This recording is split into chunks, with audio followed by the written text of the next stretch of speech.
மக்கள் அனைவருக்கும் வணக்கம். நரேந்திர மோடி அவர்கள் அமெரிக்கா போயிருக்காரு. அங்கே போய் இறங்கினது இங்கே பிரச்சனை ஆரம்பிச்சிட்டாங்க. இது அரசியல் ரீதியாக அங்கே இருக்கக்கூடிய கைதிகளை ஃபுல்லாமே உடனடியாக குடிமக்களை ஏற்றுக்கொள்ள சொல்வதற்கு நரேந்திர மோடி எந்த வேலையும் பார்க்கல. பார்த்தீங்களா? அங்கேருந்து வெளியே அனுப்புறதுக்கு ஓகே சொல்லிட்டார் பாருங்க. ஏன்னா திருட்டுத்தனமாக ட்ரெயினில் போனான்னு வச்சுக்கவேன், அவனை என்னன்னு ஃபோன் பண்ணி கொஞ்சம் அனுமதிக்க சொல்லுவேன் கேட்ப. அந்த புத்தி தானே திமுக காரணத்துக்கு இருக்கும். எனவே சொல்கிறேன், முறைப்படி போன நபர்களை ஃபுல்லாக அனுப்பவில்லை. சட்டத்துக்கு புறம்பாக அந்த நாட்டில் குடியேறிய நபர்களை மீண்டும் அனுப்பும் பணி அவங்க ஆரம்பிச்சிருக்காங்க. இது இன்னைக்கு நேற்று கிடையாது, எப்போவுமே அவங்க பண்ணுறாங்க. அந்த பணியை பொறுத்த வரைக்கும் சட்டத்துக்கு புறம்பானவர்களுக்கெல்லாம் வக்காலத்து யாராலும் வாங்கவே முடியாது.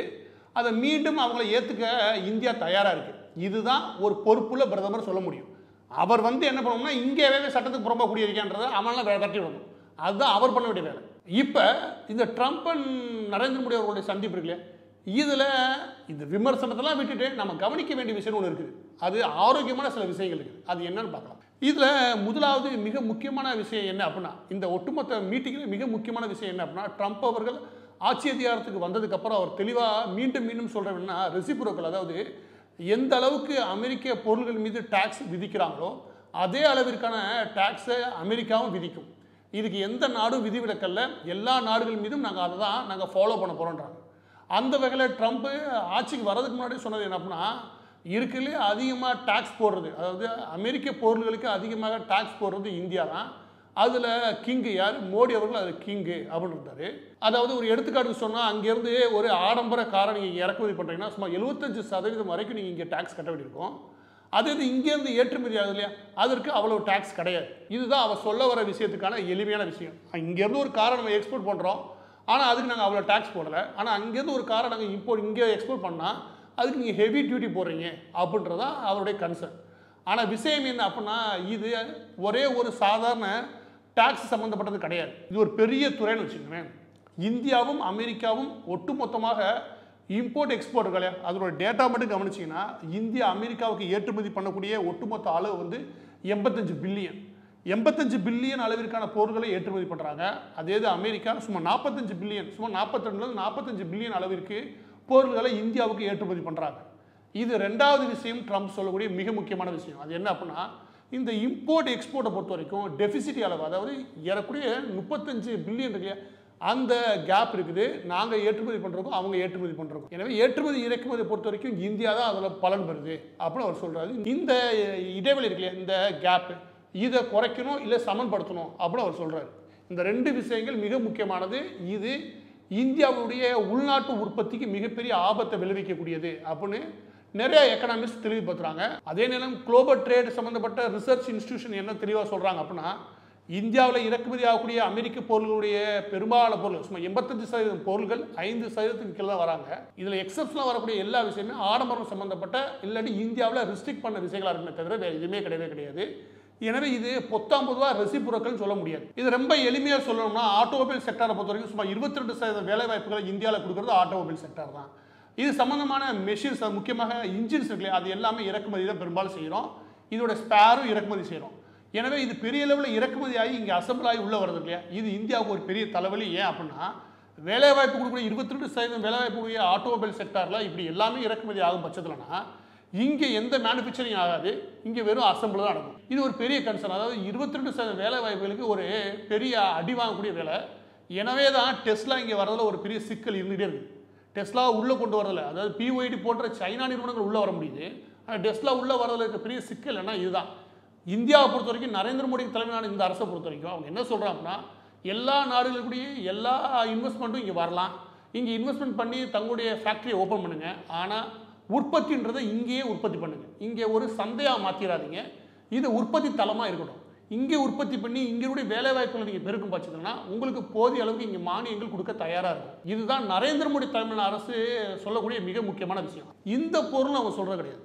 இந்த பைக்கில் ஆரம்பித்து டெலிகாம் செக்டார் வரைக்கும் எந்த செக்டார் வேணால் இருந்துட்டு போங்க, உங்கள் டெக்னாலஜி உள்ளே கொண்டு வரணும்னு நினச்சிட்டிங்கன்னா இங்கே உற்பத்தி பண்ணுங்கள். எந்த டெக்னாலஜி இங்கே விற்பனை செய்ய சொல்லலை, எந்த டெக்னாலஜி சம்மந்தப்பட்ட விஷயத்தையும் கவர்மெண்ட்டை ஒப்படைக்க சொல்லலை, அதோடைய வெளிப்படைத்தன்மையை எங்கள்கிட்ட ஒப்படைக்க சொல்லலை. அதாவது சைனாட்ட போய் நீங்கள் ஒரு டெக்னாலஜி பயன்படுத்த போகிறீங்கன்னா அது முழு அனுமதி அந்த அரசாங்கத்தில் வாங்கணும், அதை பற்றின விஷயங்களை அவங்களுக்கு போட்டு காட்ட வேண்டியிருக்கும். அப்படியான விஷயங்களும் இங்கே கிடையாது.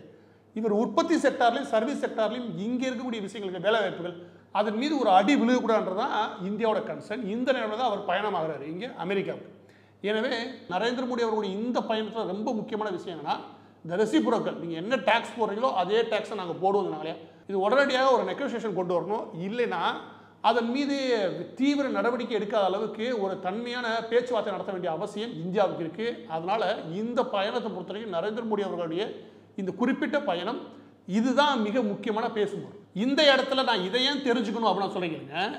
இந்தியாவிலேருந்து எத்தனை பொருள்கள், என்னென்ன பொருள்கள் அதிகப்படியாக ஏற்றுமதி ஆகுது, எந்தெந்த பொருள்களுக்கு அமெரிக்க சந்தையில் இங்கே இந்த நிலைமையில் ஒரு பெரிய வரவேற்பு இருக்குது, அமெரிக்காவிலேருந்து என்ன மாதிரியான டெக்னாலஜியில் இருந்து என்ன மாதிரியான பொருள்களுக்கு இந்திய சந்தையில் வரவேற்பு இருக்குது, அந்த ட்ரேட் சம்மந்தப்பட்ட விஷயங்களில் ஏதாவது குறைஞ்சபட்ச டேட்டா நமக்கு தெரியுமா?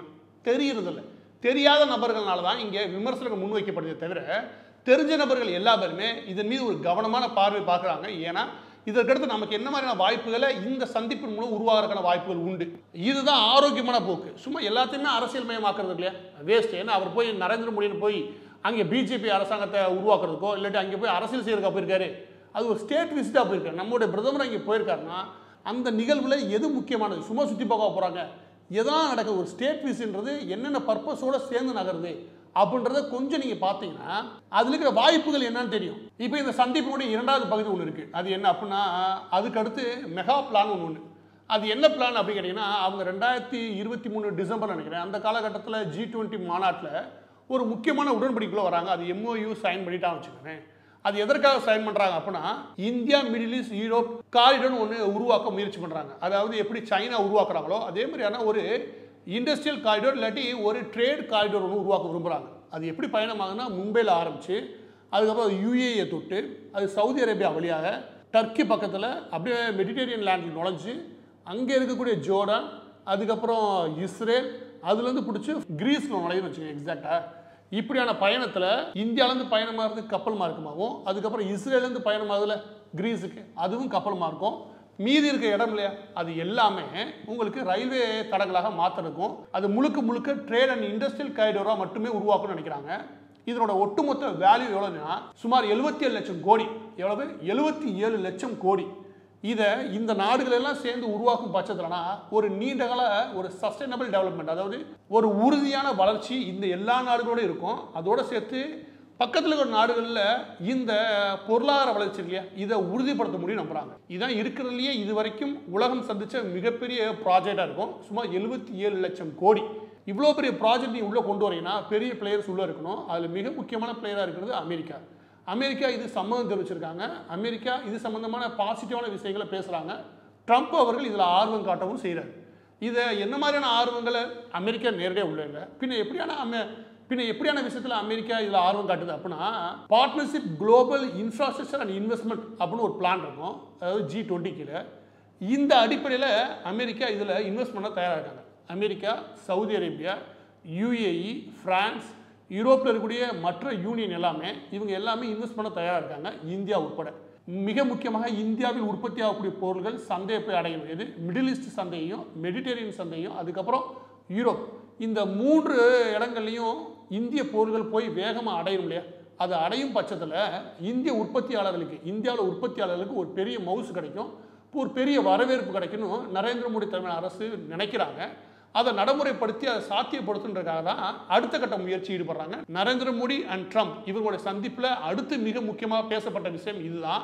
இதை நடைமுறை சாத்தியப்படுத்தணும் அப்படின்னா சும்மா 77 லட்சம் கோடியை உள்ளே கொண்டு வரதுக்கு இதுக்கான எல்லா விஷயத்தையும் பேசி அதற்கான இன்வெஸ்ட்மெண்ட்டை உள்ளே கொண்டு வரதுக்கு எல்லா நாடுகளுடைய ஒத்துழைப்போட இதை செய்யறது யாரால முடியும் அப்படின்னா அமெரிக்காவால் முடியும். ஏன்னா அமெரிக்காவுடைய வர்த்தக உறவு அப்படி. எனவே அமெரிக்கா இதை முன்னின்று பண்ணணும்னு நரேந்திர மோடி அவர்கள் கேட்குறாங்க.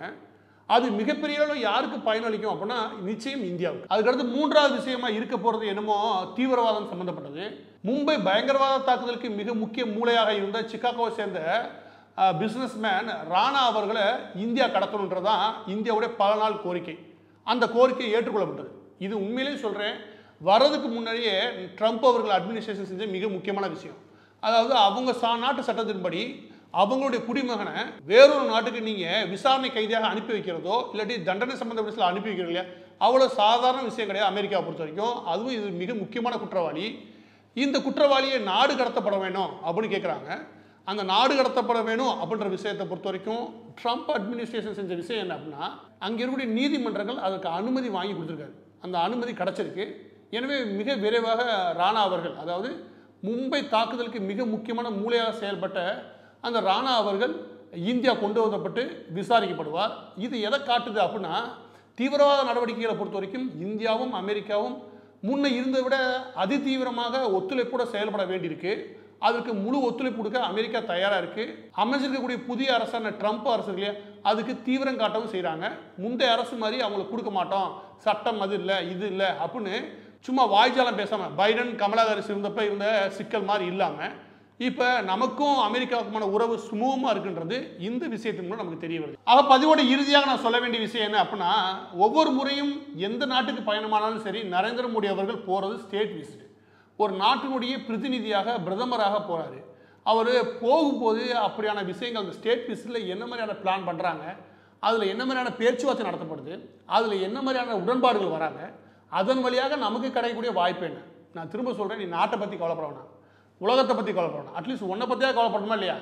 இந்த மாதிரி வாய்ப்புகள் எங்கே இருக்குன்னு தேடாமல் 24 ஒரு எம்என்சியோ இல்லை ஏதோ ஒரு நிறுவனத்தில் வேலைக்கு ஏதாவது கிடைச்சா போதும் தெரிஞ்சு வச்சுக்கோங்க. நமக்கு என்ன வராது அப்படின்னா, வேறொரு நாட்டில் ஒரு பொருளை எடுத்துக்காட்டு சொல்கிறேன், ஒரு பொருள் உற்பத்தி பண்ணுற அப்படின்னா அந்த பொருளை ஏற்றுமதி பண்ணி அந்த சந்தையில் இறக்க முடியும். அந்த சந்தையில் சந்தைப்படுத்துறது மூலமாக நம்மளால் ஒரு வருமானம் பார்க்க முடியும். வருஷத்துக்கு ஒரு முறை நீ உற்பத்தி ஆகக்கூடிய ஒரு பொருளை நீங்கள் யூரோப்பிய யூனியன்லையோ இல்லை அமெரிக்காலேயோ கொண்டு போய் இறக்கி உங்களால் சந்தைப்படுத்த முடிஞ்சு உன்னுடைய பொருளுக்கு ஒரு வரவேற்பு இருக்குது அப்படின்னு வச்சுக்கோங்க. நீங்கள் இங்கே அசால்ட்டாக 40 வருஷம் நீ அரசு வேலையில் உட்காந்து என்ன சம்பாதிப்பியோ அதை ஒரு வருஷத்தில் சம்பாதிச்சுட்டு போயிடலாம். இந்த எண்ணம் இருக்கணும் ஃபஸ்ட்டு. எதை பற்றியும் அக்கறை என்ன கூட பரவாயில்ல, ஆனால் சம்பாதிக்கின்ற எண்ணம் இருந்துச்சு வச்சுக்கோங்க, வாய்ப்பு தேடுற எண்ணம்னு ஒன்று உருவாகும். அந்த எண்ணமும் இல்லைன்னா என்ன தான் பண்ணுறது?